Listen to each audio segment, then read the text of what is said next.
So again, we definitely won't double down on the arrows here. His support heroic is the recovery arrow. It basically fires down an arrow that's filled with nanites. Those nanites or nanobots will go out and sort of heal and recover willpower on the heroes. And you can upgrade that to increase the duration, remove and prevent status effects. And then there are a few other options to either debuff the enemies or make it so they trigger more or have a higher chance of triggering or dropping orbs when you kill them. So heroic orbs, intrinsic orbs, that sort of thing. So it's a really good support skill for people that are looking for more like healing, basically. Yeah, especially if you're playing a mission with a lot of enemies that trigger status effects. So like if you're going to the Siberia, for example, and everyone, you're constantly getting frozen, right? If he fires that down, it'll instantly break everyone out of frozen. It'll prevent that status from being built up on the heroes. So it's a really good one to use if you're holding down a point or just dealing with anything like that. Crocono asks if you can aim this recovery arrow at a player. The answer is no, right? No. Yeah, that one is meant to be area of effect. So you really want to position yourself for optimal use. We played around with some of the different aiming options for some of these, and some of them worked better than others. For this one, we wanted positioning to be, kind of key. The next up is the Nightstorm arrow. That's our assault heroic, and this is kind of a classic rain of arrows with a bit of a twist. So the basic version sort of fires out explosive projectiles that will bounce and hit targets. But the real area of where this shines is sort of that specialization tree on the left there. So it's Nightstorm arrows for a reason. This one is very focused on area control and element and status effects. So he's got 3 different options for this. The first is Ion Surge, which does shock damage. It actually rains down like bolts of lightning, and those will actually trigger a secondary hit on the ground. So this one's sort of the best version for damage in terms of DPS. He's got Hailstorm, which is cryo based. So this one actually leaves behind sort of a cryo hazard on the ground, like it's a cloud of frost that you'll see as the projectiles rain down. So this is really good for slowing enemies and just damaging them that way. And then the last one is, I believe it's called Fire Devil. Yeah, so good. Yeah, so this one we looked for an option that was sort of like a nuke, just fire and forget. And this one creates that fire tornado, and it actually launches and juggles the enemies up into the air.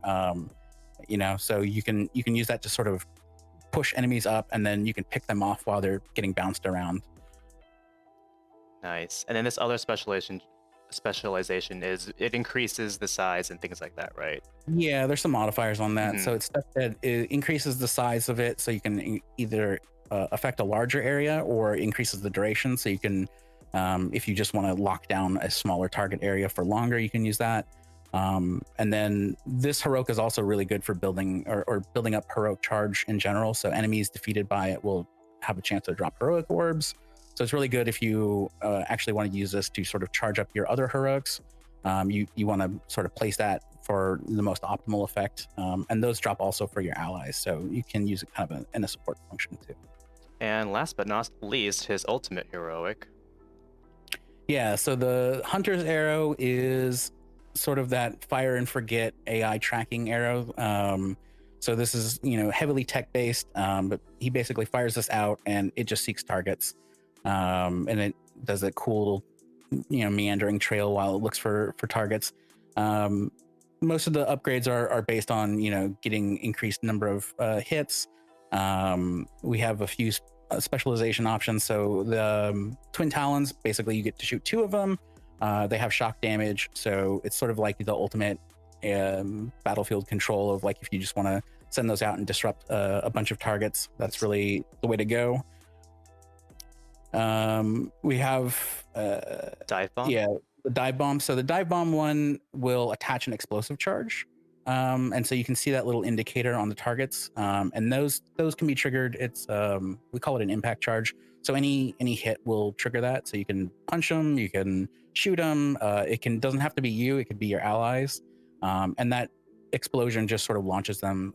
So it's another good way to extend the combo and keep them sort of juggled in the air. The hunter's arrow also does try and hit other targets when it goes out. So it will try and avoid hitting the same target if there's another target it can hit. And that just means that if there's a few number, you're going to sort of hit the same ones, and that'll actually trigger the explosion. So you can see it sort of build up damage that way.